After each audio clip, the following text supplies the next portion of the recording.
was just amazing. I'm shocked. I'm startled. That mixture of mongoloid with sympathy for the devil really was something.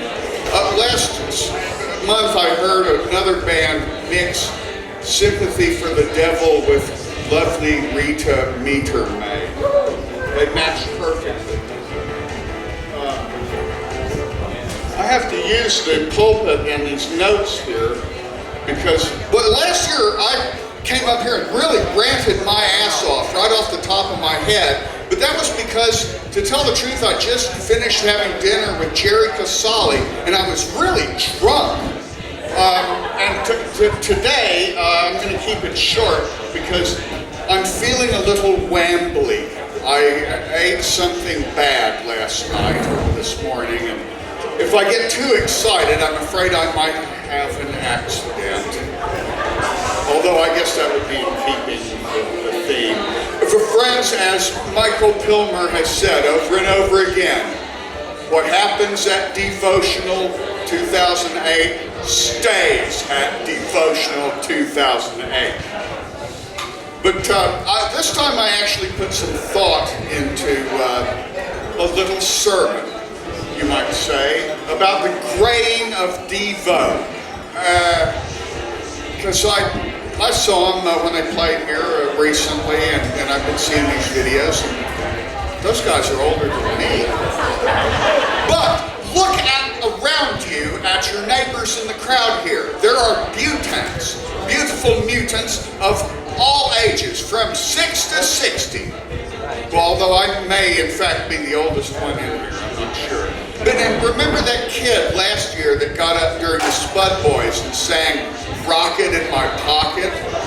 Song about a dick, basically. I don't know if that's appropriate, but it goes to show that obviously Devo appeals to people of all, mutants. They certainly don't appeal to everybody, but they appeal to mutants of every stripe.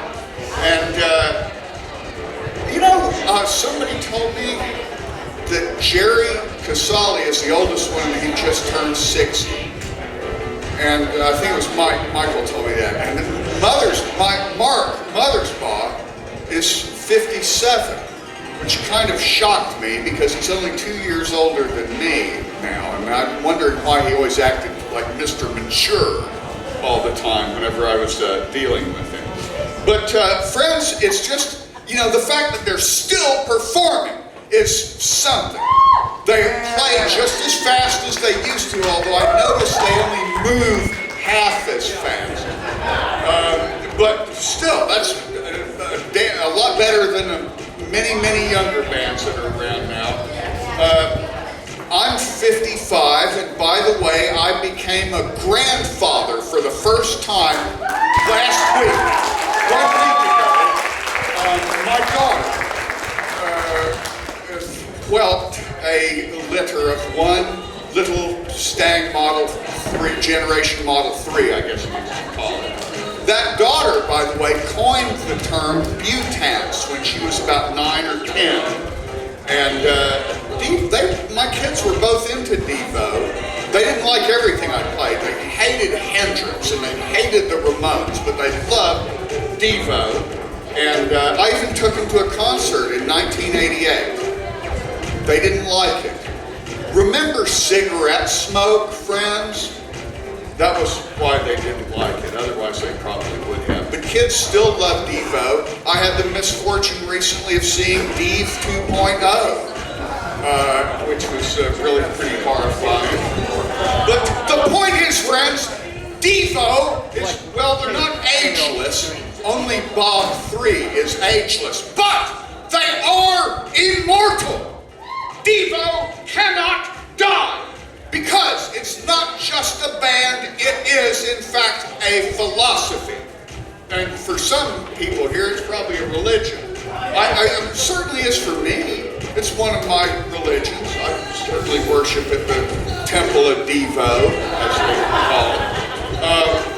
It's funny, though, they were considered part of remember when they were considered New Wave? They were just another New Wave band in the 70s.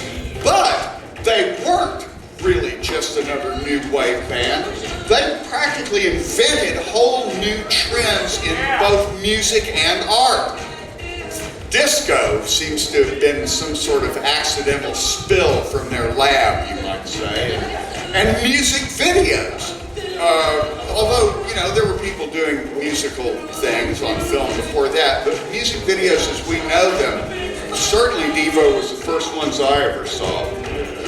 Anyway, friends, now it is up to us, or rather you, to carry on that tradition of making up new replacement traditions, new improved traditions. I can't tell you what those might be because I'm old and I've already done my new improved tradition. But the young must replace the old, my friends, and that would be true even if science and medicine somehow managed to defeat the aging process. Because, and here's why.